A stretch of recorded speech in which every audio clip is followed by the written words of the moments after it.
शलाकया चुगुरुन्मीलितं येन तस्मै श्रीगुरवे नमः। श्रीचैतन्यमनोभीष्टं स्थापितं येन भूतले स्वयं रूपा कदा मह्यं ददाति स्वपदान्तिकाम्।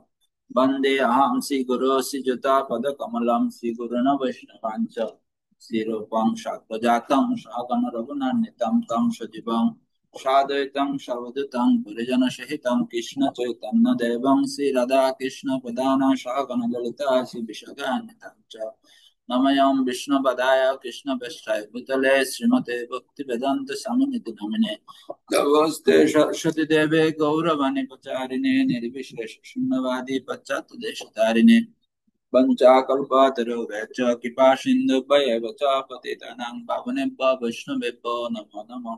गदाधरमहं वन्दे माधवच्चनन्दन महाभागस्वरूपं श्रीचैतन्यभिन्नरूपिणं नम महावदनाय कृष्णप्रेमपदायते कृष्णाय कृष्णचैतन्याम्ने गौरतेषु नमः। हे कृष्ण करुणा सिन्धु दीनबन्धु जगत्पते गोपेश गोपिकान्त हृदयकञ्चन तप्त कांचन गौरांगी राधे वृंदावनेश्वरी विश्वभानुसुते देवी प्रणमामि हरिप्रिये नीलाचल निर्वासाय निताय परमात्मने बलभद्र सुभद्राभ्यां जगन्नाथाय ते नमः। जय श्री कृष्ण चैतन्य प्रभु नित्यानंद श्री अद्वैत गदाधर शिवसति गौरभक्तवृंद। हरे कृष्ण कृष्ण कृष्ण हरे हरे हरे राम राम राम हरे हरे। ओम नमो भगवते वासुदेवाय ओम नमो भगवते वासुदेवाय ओम नमो भगवते वासुदेवाय। नमयां विष्णुपदाय कृष्णवत्साय भूतले श्रीमते जयपताका समन्वित नमो आचार्य पदाय निताय कृपापदायिने गौरवृंदाय नमो हरे कृष्ण। অদ্বৈত চৈতন্য চরিতামৃত ক্লাস উপস্থিত ভক্তমণ্ডলী মাতৃমণ্ডলী সকলের শ্রীচরণ কমল বন্দনা জ্ঞাপন করে সকলের কৃপা আশীর্বাদে আমরা ধারাবাহিক ভাবে শ্রবণ করছি শ্রী চৈতন্য চরিতামৃত মধ্যলীলা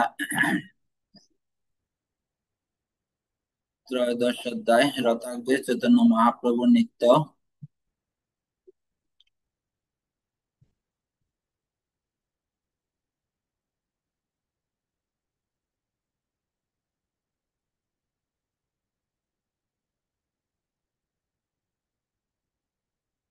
গতকাল 160 নম্বর শ্লোক পর্যন্ত পড়ছিলাম, আবার 160 থেকে আজকে আবার পড়ছি। ময়ি ভক্তিঃ ভূতানামৃতত্বত্তায় কল্পতে দিষ্টা যদা স্নেহ ভবতি নাম মদার্পণম। জীব আমার প্রতি ভক্তিযুক্ত হওয়ার ফলে অমৃতত্ব লাভ করে। হে ব্রজবালাগণ, তোমরা যে আমার প্রতি অনুরক্ত হয়েছ তা তোমাদের পক্ষে অত্যন্ত কল্যাণজনক, কেননা এই অনুরাগই আমাকে লাভ করার একমাত্র উপায়। বিশেষ করে আমরা ভগবানের ভক্তিমুক্ত সেবায় যুক্ত হলে কি পেতে পারবো? অমৃতত্ব। সে অমৃত অসাত আমরা সাধন করতে পারবো। আর অনুরক্ত যদি হই আমরা, তাহলে ভগবানকে আমাদের এক হচ্ছে কল্যাণ হবে, আর সাথে হচ্ছে অনুরাগের ফলে আমরা ভগবানকে লাভ করতে পারবো। শরীর অবিদ্যা যার জরেন্দ্রিয় তাহেকার জীবে পেলে বিষয়ে সাগরে, তার মধ্যে জিহ্বাহুতি লোভময় সুদূর মতি তাকে তা কঠিন সংসারে। কৃষ্ণ বরাদে আমায় করিবারে জিহ্বা যায়। এই জিহ্বাকে জয় করতে পারলে আমরা কি পাবো? ভক্তিযুক্ত সেবা করে তাহলে আমরা ভগবানকে লাভ করতে পারবো। আর ভগবানের প্রতি আমাদের যদি অনুরাগ বর্ধিত হয় তাহলে আমাদের জীবন কি হবে? অত্যন্ত কল্যাণকর হবে। সাথে আমরা অন্তিমে এবং এই সময়ে আমরা ভগবানকে লাভ করতে পারবো। এই সব ভক্ত প্রভু স্বরূপের সনে রাত্রি দিনে ঘরে বসি করে আস্বাদনে। এই শ্লোক হচ্ছে অত্যন্ত গুরুত্বতম শ্লোক। এই শ্লোকের অর্থ স্বরূপ গোস্বামীর সাথে চৈতন্য মহাপ্রভু দিন রাত ঘরে বসে কি করেন? আস্বাদন করেন। যেহেতু চৈতন্য মহাপ্রভু স্বয়ং ভগবান, তিনি আবার ভক্ত রূপে এসেছেন, তো ভক্ত হলে ভগবানের সাথে কিভাবে প্রেমময় সম্পর্ক করতে হয়, আস্বাদন করতে হয়, তিনি সেটা কি করছেন? আমাদের উপলব্ধি করাচ্ছেন। নিত্যকালে সেইভাবে আবিষ্ট হইয়া শ্লোক পরে নাচে জগন্নাথ মুখ ছায়া। হ্যাঁ, জগন্নাথ দেবের সম্মুখে তিনি বাবা বিষ্ণ হয়ে কি করছেন, শ্রী জগন্নাথ দেবের মুখের দিকে তাকিয়ে শ্লোক উচ্চারণ করতে করতে বাবা বিষ্ণ হয়ে চৈতন্য মহাপ্রভু নৃত্য করতে লাগলেন। সৌরভ গোসাইরে বাক্য না যায় বনন, প্রভুতে আবিষ্ট। স্বরূপ গোসাইয়ের বাক্য না যায় বনন, প্রভুতে আবিষ্ট যার কায় বাক্য মন। স্বরূপ দামোদর গোস্বামীর সৌভাগ্যের কথা কেউ ভাষায় বর্ণনা করতে পারে না, কেননা তার দেহ মন ও বাক্য শ্রী চৈতন্য মহাপ্রভু সবাই আবিষ্ট ছিল। স্বরূপ গোসাইরে ভাগ্য না যায় বনন, প্রভুতে আবিষ্ট যার কায় বাক্য মন। তো স্বরূপ গোস্বামী এত বাক্যবান যে তিনি স্বয়ং ভগবানের সাথে কি করতে পারছে, সঙ্গ লাভ করতে পারছে। হ্যাঁ, আর ও সবসময় কায় মনে বাক্যে প্রভুর প্রতি আবিষ্ট। স্বরূপের ইন্দ্রিয় প্রভু নিজ ইন্দ্রিয়গণ আবিষ্ট হইয়া করে গান আস্বাদন। স্বরূপের ইন্দ্রিয় প্রভুর ইন্দ্রিয়গণ, অর্থাৎ দুইজনের ইন্দ্রিয় এখানে এক হয়ে গেছে, অভিন্ন হয়ে গেছে। চৈতন্য মহাপ্রভুর ইন্দ্রিয়, স্বরূপ গোসাইনের স্বরূপের ইন্দ্রিয় প্রভু নিজ ইন্দ্রিয়গণ আবিষ্ট হইয়া করে গান আস্বাদন। হ্যাঁ, দুইজনে এক ভাবে কি হয়ে গেছে, আবিষ্ট হয়ে গান করছেন। হ্যাঁ, ভাবের আবেশে কবু ভূমিতে বসিয়া, তর্জনীতে ভূমি লেখে অতমুখ হইয়া। হ্যাঁ, মাথা নিচু করে কি করছেন, ভূমিতে বসে তারা কি করছেন, হ্যাঁ, বিভিন্ন কিছু আবেশে তন্ময় হয়ে লিখতে থাকেন ভূমিতে বসে বসে। দেখবেন যারা কবিভাব সম্পূর্ণ, তারা একটা কাগজ পেলেও সেখানে কিছু একটা ছড়া ছন্দ দিয়ে কিছু একটা লিখতে চায়। তো ওরা এত ভাবাবিষ্ট ছিল যে ওরা কি করতেন, মাটিতে বসে বসে লিখতেন। অঙ্গুলিতে কত হবে জানি দামোদর, বয় নিজ করে নিরাবয়ে প্রভুর কর। এভাবে লেখার ফলে আঙ্গুলে, মহাপ্রভুর আঙ্গুলে ক্ষত হবে জেনে স্বরূপ দামোদর তার নিজের হাত দিয়ে তাকে নিবারণ করছিলেন। প্রভুর বাবা অনুরূপ স্বরূপের গান, যবে সেই রস তাহা করে মূর্তিমান। প্রভুর বাবা অনুরূপ স্বরূপের গান, যবে সেই রস তাহা করে মূর্তিমান। চৈতন্য মহাপ্রভুর ভাব অনুসারে স্বরূপ দামোদর গান গাইছিলেন। মহাপ্রভু যখন সে ভাবের উদয় হতো, স্বরূপ দামোদর গানের মাধ্যমে সেই রসে মুক্ত হয়ে উঠছিল। শ্রী জগন্নাথের দেখে শ্রীমুখ কমল, তাহার উপর সুন্দর নয়ন যুগল। চৈতন্য মহাপ্রভু শ্রী জগন্নাথ দেবের শ্রী মুখ কমল এবং তার উপর তার সুন্দর নয়ন যুগল দর্শন করলেন। সূর্যের কিরণে মুখ করে জলমল, মাল্য বস্ত্র দিব্য অলঙ্কার পরিমল। ভগবান জগন্নাথ দেবের উপর কি এসেছে, সূর্য দেবের কিরণ এসে পড়েছে। যেন মুখমন্ডলটা কি করে, জলমল করে। এই যে অযোধ্যাতে যে ভগবান রামচন্দ্রের মন্দির করেছেন, মন্দিরটা এমন ভাবে ডিজাইন করা হয়েছে, এখানে একটা চিত্র রাখা হয়েছে, সেই চিত্র দিয়ে সূর্যের আলো এসে ভগবানের মুখ অবয়বের মধ্যে পড়বে। এমন ভাবে আর্কিটেকচার ডিজাইন করা হয়েছে। তো এখানেও আমরা দেখতে পাচ্ছি কি জগন্নাথ দেবের মুখমন্ডলে কি পড়ছেন, সূর্যের আলো এসে পড়ছেন, ঝলমল করছে। কারণ ভগবানকে সুন্দর বস্ত্র পরানো হয়েছে, মাল্য দান করা হয়েছে, দিব্য অলংকার গুলো পরানো হয়েছে, সুগন্ধে সুসজ্জিত ছিল, তাই ভগবানের কিরণে ঝলমল করছিল। প্রভুর হৃদয়ে আনন্দ সিন্ধু উত্তলিল, উন্মাদ চঙ্কাবাক তৎক্ষণে উঠিল। চৈতন্য মহাপ্রভুর হৃদয়ে আনন্দের সিন্ধু উত্তোলিত হলো এবং তখন প্রবল জ্বরের মতো দিব্য উন্মাদনা লক্ষণ গুলো তার মধ্যে দেখা গেল। এই যে যদি আমাদের কি না হয়, হৃদয়ে আনন্দে উত্তোলিত না হয়, তাহলে আমরা নাচতে পারি না। দেখবেন যারা একটু আনন্দে কি হবে, উত্তেজিত হবে ভগবানের সম্মুখে, ভগবানের যখন দিব্য নিত্য কীর্তন কীর্তন হয়, তখন ভক্তরা উদ্দণ্ড ভাবে নিত্য কীর্তন করে। এটা হৃদয়ের একটা আনন্দের বহিঃপ্রকাশ হচ্ছে নৃত্য করা ভগবানের সামনে। একমাত্র ভগবত প্রেমের মাধ্যমে আমরা সে কি করতে পারি, সে নৃত্য আমাদের হৃদয় থেকে অটোমেটিকলি সেটা আসে। এটা হচ্ছে একটা প্রেমের বহিঃপ্রকাশ। প্রভু হৃদয়ে আনন্দ সিন্ধু উত্তলিল, উন্মাদ জঞ্জাবাত তৎক্ষণে উঠিল। আনন্দ উন্মাদে ভাবে, আনন্দ উন্মাদে উঠায় ভাবের তরঙ্গ, নানা ভাব সৈন্য উপজিল যুক্তরঙ্গ, আনন্দ উন্মাদ ভাবে তরঙ্গ উঠতে লাগলো, বিবিধ ভাবসমূহ সৈন্যের মতো পরস্পরের সাথে যুদ্ধ করতে লাগলো। এতভাবে আনন্দ নৃত্য কীর্তন হচ্ছে, বিভিন্ন তালে হচ্ছে। দেখবেন আর্মিদের মধ্যে, পুলিশের মাধ্যমে, যারা স্কুলে পিটি হয়, আহ, তখন একই তালে, বিশেষ করে যখন জাতীয় দিবস গুলো হয়, তখন আর্মিরা কি করে, প্যারেড করে। হ্যাঁ, ওখানে বিভিন্ন তালে তারা কি করে, হ্যাঁ, বিভিন্ন অঙ্গভঙ্গি দেখায়। সেরকম এখানে ভক্তরা বিভিন্ন অঙ্গভঙ্গিতে কি করছেন, চৈতন্য মহাপুর এত বিভিন্ন অঙ্গভঙ্গির মাধ্যমে, তালের মাধ্যমে তারা কি করছেন, নৃত্য করছেন।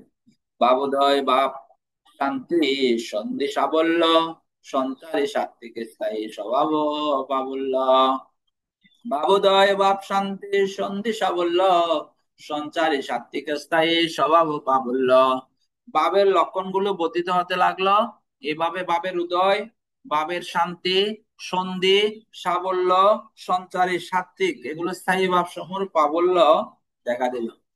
তো ভাবের বিভিন্ন প্রকারভেদ রয়েছে, সে প্রকারভেদ গুলো এখানে কি করা হচ্ছে, বর্ণনা করা হচ্ছে। প্রভুর শরীরে যেন শুদ্ধ হেমাচল, বা পুষ্পদ্রম তাহে পুষ্পিত সকল। চেতনা মহাপুর শরীর যেন এক অপাকৃত সুবর্ণ পর্বত, তাতে ভাব রূপ পুষ্পবৃক্ষ সমূহ পুষ্পিত হয়ে প্রকাশিত হয়েছিল। একটা গাছে যখন একেবারে ফুল ফুটে থাকে, অনেক সুন্দর লাগে। হ্যাঁ, পর্বতে চৈতন্য মহাপ্রভু হচ্ছে সুবর্ণ পর্বত। সুবর্ণ মানে কি, স্বর্ণ, স্বর্ণের পর্বত। যেমন আমরা রাধারানীকে বলি তপ্ত কাঞ্চন গৌরাঙ্গী।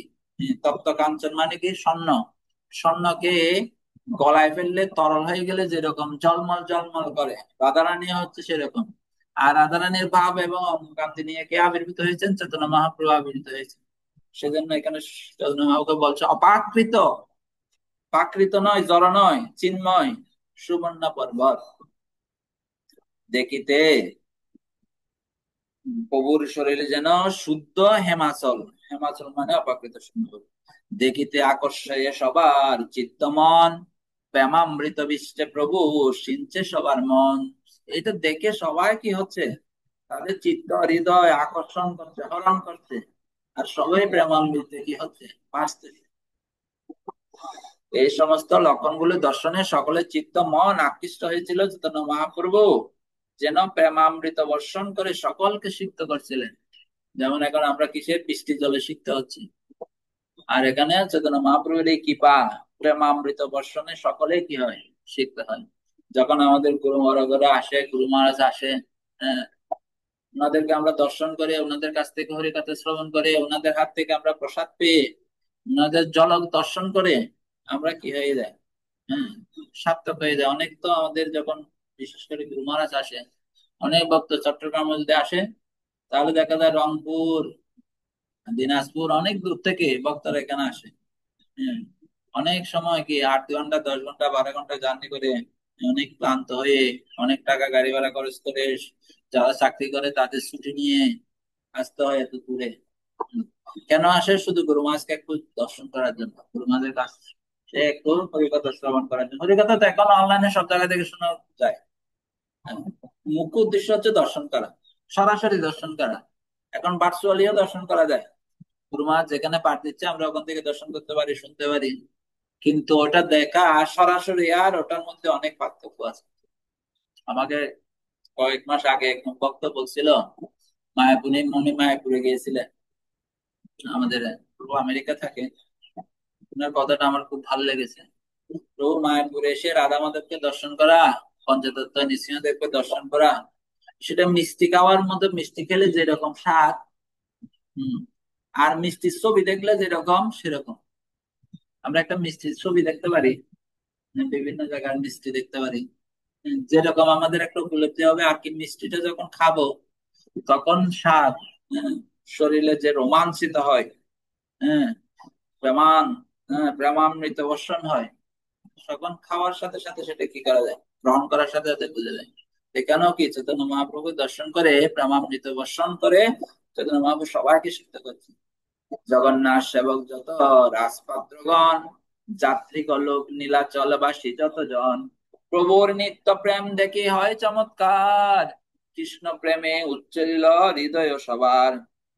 জগন্নাথ সেবক যত রাজপাত্রগণ, যাত্রিক লোক নীলাচলবাসী যতজন, প্রভুর নিত্য প্রেম দেখি হয় চমৎকার, কৃষ্ণ প্রেম উচ্ছিল হৃদয়ে সবার। এই জগন্নাথ দেবের সমস্ত সেবক, রাজার সেবক, তীর্থযাত্রী যারা, নীলাচলবাসী যারা, সবাই চৈতন্য মহাপুরের নিত্য প্রেম বিকার দর্শন করে সবাই চমৎকৃত হয়েছিলেন। এবং শুধু চমৎকৃত হয়েছে তা নয়, তা দেখে সবাই কৃষ্ণ প্রেম লাভ করেছিলেন। প্রেমে নাচে গায়ে লোক করে কোলাহল, প্রভুর নৃত্য দেখি সবে আনন্দে বিহ্বল। প্রভু তো নৃত্য করছে, সাথে সাথে যারা যারা দর্শন করছে সবাই নাচছে, আর তালে তালে সবাই কি করছে, গাইছে। হ্যাঁ, গাইছে আবার কি করছে, নিজেরা নিজেরা কোলাহল করছে। হ্যাঁ, কোলাকুলি করছে। এভাবে দেখে সবাই বিহ্বল হয়ে গেছে। হ্যাঁ, আনন্দে বিহ্বল। বিহ্বল হয়ে যাওয়া মানে সবকিছু ভুলে যাওয়া। অনেক সময় দেখবেন কোথাও আমরা কোন একটা অনুষ্ঠানে গেছি, তখন ছেলে মেয়ে আত্মীয় স্বজন সেগুলো আর কি থাকে না, কোনো চিন্তা থাকে না, বাড়ির প্রতি কোনো চিন্তা থাকে না। অনেক সময় প্রিয়জনকে হারিয়ে ফেলে, স্বামী স্ত্রীকে হারিয়ে ফেলে, স্ত্রী স্বামীকে হারিয়ে ফেলে। হ্যাঁ, আবার অনেকক্ষণ পর যখন অনুষ্ঠান শেষ হয় তখন একজন আরেকজনকে খুঁজে খুঁজে মাইক দিয়ে পাবলিসিটি করে। হ্যাঁ, ওকে পাওয়া যাচ্ছে না, আপনারা কেউ যদি পান তাহলে কি করেন, তো বিহ্বল হয়ে যাওয়া। এত আনন্দ তারা লাভ করেছিলেন। অন্যের কি কার্য জগন্নাথ হলধর, প্রভু নিত্য দেখি সুখে চলিলাম অন্তর। হলধরকে বুঝতে পারছেন? হলধর হচ্ছে বলরাম, আর স্বয়ং জগন্নাথ দেব, দুইজনও কি করছে, এইরকম মহাপ্রভুর নিত্য কীর্তন দেখে তাদের যাত্রার গতি তারা মন্তর করে দিয়েছেন। মন্তর মানে হচ্ছে ধীরে চলছে, কারণ তাড়াতাড়ি যদি চলে তাহলে কি হবে, হ্যাঁ, তাড়াতাড়ি তো শেষ হয়ে যাবে। আমরা দেখি আমাদের প্রতি বছর যে রথযাত্রা হয়, আমাদের বলদেব সুভদ্রার রথ চলে যায়, কিন্তু আমাদের জগন্নাথের রথটা যায় খুব ধীরে ধীরে। হ্যাঁ, তো বোঝা যায় যে এখানে যেমন জগন্নাথ ধীরে চলছে, হ্যাঁ, এখানে রথেও কি হয়, এত নিত্য কীর্তন হয় রথের ঘরের ভিতরে, তখন জগন্নাথ খুব ধীর গতিতে কি হয়। আমরা একটা বিড়ম্বনায় পড়ি, রাস্তায় গাড়ি ঢুকে যায়। পুরীতে তো সমস্যা নেই, ওটা জগন্নাথের রোড, কোনো গাড়ি ঢোকার কোনো সুযোগ নেই, কিন্তু আমাদের এখানে তো সার্বজনীন রোড, এখানে কি হয়, গাড়ি ঢুকে যায়, সেটার জন্য আরো যেতে আরো দেরি হয়। সেটা হচ্ছে জগন্নাথের ইচ্ছায় কি হয়, এই কার্যগুলো সাধিত হয়। প্রভু সুখে নিত্যরঙ্গ দেখে রথ রাখি, সেই কতক যে দেখিল সেই তার সাক্ষী। শ্রী জগন্নাথ বলদেব কখনো কখনো তাদের রথ থামিয়ে চৈতন্য মহাপ্রভুর নিত্যরঙ্গ দেখতে থাকলেন, সেই দৃশ্য যারাই দেখেছিলেন তারাই তার সাক্ষী।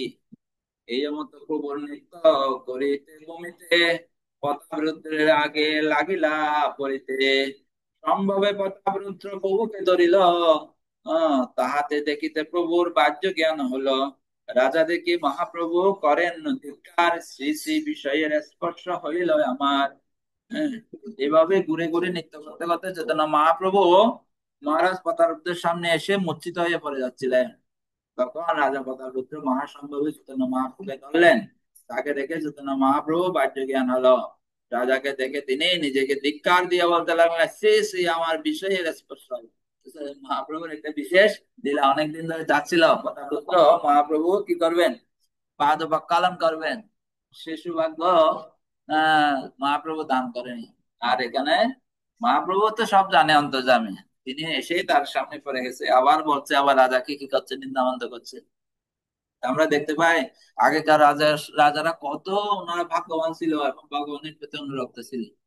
এখানে নিন্দামন্দ করছে তবুও রাজা কিছু করছে না। এখনকার সময়ে রাজাদেরকে নিন্দামন্দ করলে কি করে, রাজা লাগে না, আশেপাশে ছোট পাতি নেতা হলেও হয়, একটু যদি কি হয়ে যায়, একটু ক্ষমতাবান হয়ে যায়, বা জনগণের ভোটে জোর করে ভোটে যে কোনো ভাবে যদি উনি ক্ষমতায় যায়, তাহলে তার সব সময় কি করতে হবে, তাকে সম্মান করতে হবে, পূজা করতে হবে। উম, একটু নিন্দামন্দ করলে তো তিনি, হ্যাঁ, একেবারে তেলে বেগুনে কি, হ্যাঁ, রেগে যাবে। এখানে কি হচ্ছেন, স্বয়ং রাজা তাকে নিন্দা করছে, আমার বিষয়ের সংস্পর্শ হলো, তবু কি প্রতাপরুদ্র কত অনুরক্ত সহকারে মহাপ্রভুর কি করছেন, সেবা করার জন্য উদ্গ্রীব। আবেশেতে নিত্যানন্দ না হইল বীর সাবধানে, কাশীশ্বর গোবিন্দ আসিলা অন্য স্থানে। সুতরাং মহাপ্রভু মসজিদ হয়ে পড়ছিলেন, তখন নিত্যানন্দ বহু অবস্থা হয়ে থাকার ফলে সতর্ক ছিলেন না। এবং কাশীশ্বর গোবিন্দ অন্যত্র ছিল, মহাপ্রভু সেক্রেটারি ছিল গোবিন্দ। হ্যাঁ, ওরাও কি ছিলেন, ওখানে ছিল না। যদ্যপি রাজারে দেখি হারির সেবনে, প্রসন্ন হইয়াছে তারে মিলিবারে মনে, তথাপি আপন গণ করিতে সাবধান, বাহ্য কিছু রোষাবাস কইলা ভগবান। রাজা প্রতাপরুদ্র কে জারুদারের মতো জগন্নাথ দেবের পথ পরিষ্কার করতে দেখে যদিও চৈতন্য মহাপ্রভু প্রসন্ন হয়েছিলেন এবং তার সঙ্গে মিলিত হওয়ার ইচ্ছা করেছিলেন, তবু তার আপনজনদের সাবধান করার জন্য বাইরে তিনি কিছু রোষের আভাস প্রকাশ করেছেন। ভিতরে ভিতরে কি ছিল, প্রতাপরুদ্ধের মধ্যে করুণা ছিল, সে করুণার জন্য তার উপর গিয়ে গিয়ে পড়ছেন। আবার বাহ্যিক ভাবে দেখাচ্ছেন আমি বিষয়ের সাথে কি করতে চাই না, সঙ্গ করতে চাই। সেজন্য মহাপ্রভুকে মহারাজ প্রতাপরুদ্ধের সঙ্গে সাক্ষাৎ করতে অনুরোধ করলে তৎক্ষণাৎ তিনি তা প্রত্যাখ্যান করেছিলেন এবং বলেছিলেন, নিষ্কিঞ্চনাঞ্চ ভগবদ ভক্ত জনন্মুখস্য পারম পরম জিগমেশো ভবসাগরস্য এস সন্দর সন্দর্শনং বিষয়ে মার্ত যোশীমাতাঞ্চ তাম হস্ত হস্ত বিষবক্ষণা তো বিষ অবক্ষণা তোহ প্রসাদ। চন্দ্রোদয় নাটক 8ম অধ্যায়ের 23 নম্বর শ্লোক। নিষ্কিনাঞ্চ বলতে যারা জড়জাগতিক কার্যকলাপ থেকে নিবৃত্ত হয়েছেন তাদের বোঝানো হয়েছে।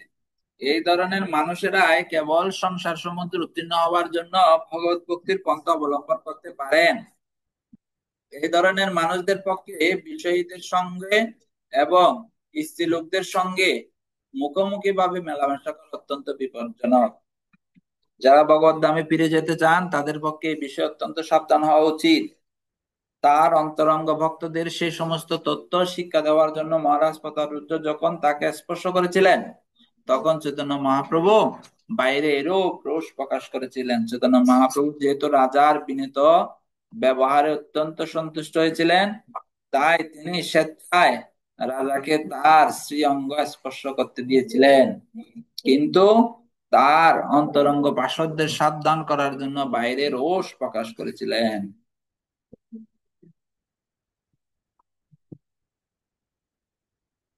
প্রভুর বচনে রাজার মনে হইল ভয়, সার্বভৌম কহে তুমি না করো সংশয়। এরকম ব্যবহার দেখে চৈতন্য মহাপ্রভুর রাজার প্রতাপরুদ্ধের কি হয়েছিল, ভয় হয়েছিল। আর সার্বভৌম ভট্টাচার্য বলছে তুমি বিচলিত হবে না, তোমার উপরে প্রভুর সুপ্রসন্ন মন, তোমার লক্ষ্য করি শিখায় নিজগণ। তোমার উপর অত্যন্ত প্রসন্ন মহাপ্রভু, এটাকে তোমাকে উপলক্ষ করে অন্যদেরকে তিনি কি করছেন, শিখাচ্ছেন। বল এখানে কারেন্ট শর্ট করবে আবার, সাবধানে।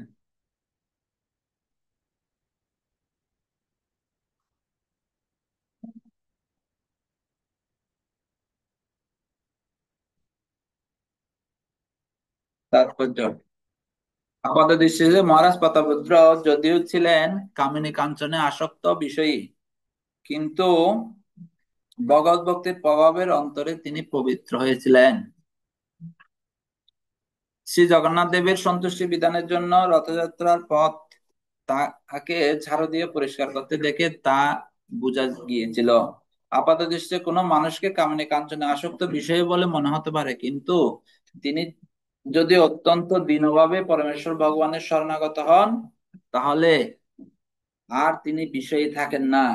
এই বিচার অবশ্যই কেবল চৈতন্য মহাপ্রভু এবং তার অন্তরঙ্গ ভক্তরাই করতে পারে, কিন্তু সাধারণত কোন ভক্তই কামিনী কাঞ্চনে আসক্ত বিষয়ীদের সঙ্গে ঘনিষ্ঠভাবে মেলামেশা করা উচিত নয়।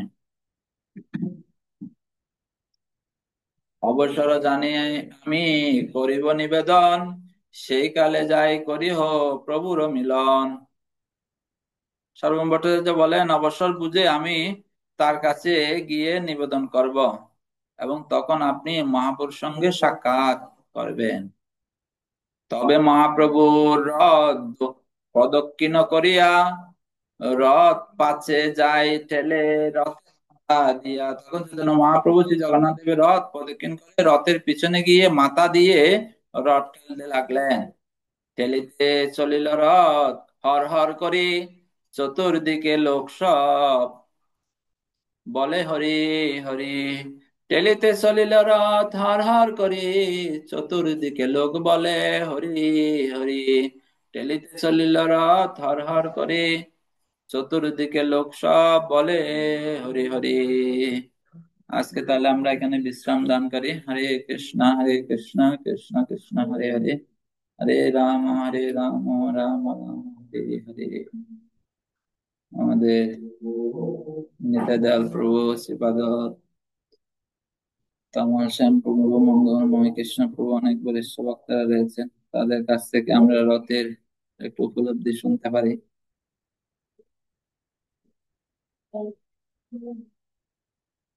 নিতাই প্রভু প্রণাম। প্রভু প্রণাম, হরে কৃষ্ণ। কোথায় আছেন প্রভু? হ্যাঁ, মন্দিরে আছি। আপনাদের রথের একটু মহিমা বলেন, আমাদের আরো 6 মিনিট টাইম আছে। মন্দিরে আছি। আচ্ছা, রথের মহিমা এবার আসলে জানি না। আমাদের রথের একটু প্রবলেম হলো, জগন্নাথ আর গাড়ির উপরে তখন গেল, দুইটা রথ আমাদের। মানে কি হয়, ভক্তরা দর্শন করতে পারেন না। পূজারি 6 জন, না 6 জন তো উঠে, সামনে লাঠি ধরে থাকে একজন তারের জন্য। মনে হচ্ছে দর্শন দিতে পারে না ঠিক মতো জগন্নাথ। কি করে, আবার সে একবারে গাড়ির ছাদের উপরে, মানে ট্রাকের উপরে যে উপরে ওই উপরে বসে গেছে, আর ভক্তরা আনন্দে আত্মহারা, জগন্নাথকে পুরো দর্শন করতে পারছে। এই যে জগন্নাথের লীলা। এইবারে আমাদের এই ঘটনা হয়েছে। স্টার্টিং প্রবলেম হলো, প্রবলেম হতো, মানে হলো কারণটা কি, এত ভক্ত হয়েছে, মানে ব্রেকের কথা বললেও তারা শুনে না। মানে ব্রেক করলেও শেষ, মানে শেষে নিয়ে চলে যায়। এরকম করে চাক্কা বাঁকা হয়ে গেল, তারপর স্টার্টিং ফলস করলো। আর এবারে যে ভক্ত হয়েছে, আসলে জগন্নাথের মহিমা অপার মহিমা, বলার মতো নয়। উম, যেমন একটা উদাহরণ দিয়েছে যে প্রভুপাদ আমেরিকায় প্রথম রথ করলেন, সেখানে জগন্নাথ, জগন্নাথ তার কি শিষ্যার নাকি শিষ্য ভারতীয় স্টোর থেকে নিয়ে আসলো। তো জগন্নাথের মহিমা আজকে সারা বিশ্বে প্রচার হচ্ছে। আমাদের ব্রহ্মচারী ট্যুরে প্রশ্ন থাকলো যে, যে আসলে জগন্নাথ রূপ সনাতনে আমরা ছিলাম, চারুপুর কাছে প্রশ্ন করলো যে যদি মদন মোহন আছে এখানে, গর্ণিতে আছে, তাহলে জগন্নাথের প্রতি কেন আমরা এত আকৃষ্ট হই?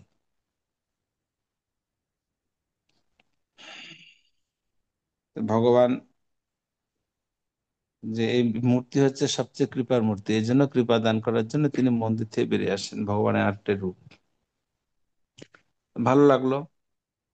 তো সবচেয়ে ভালো লাগছে যে প্রতিদিন টাইমটা আপনি মেনটেন করেন, এটা সবচেয়ে ধন্যবাদ।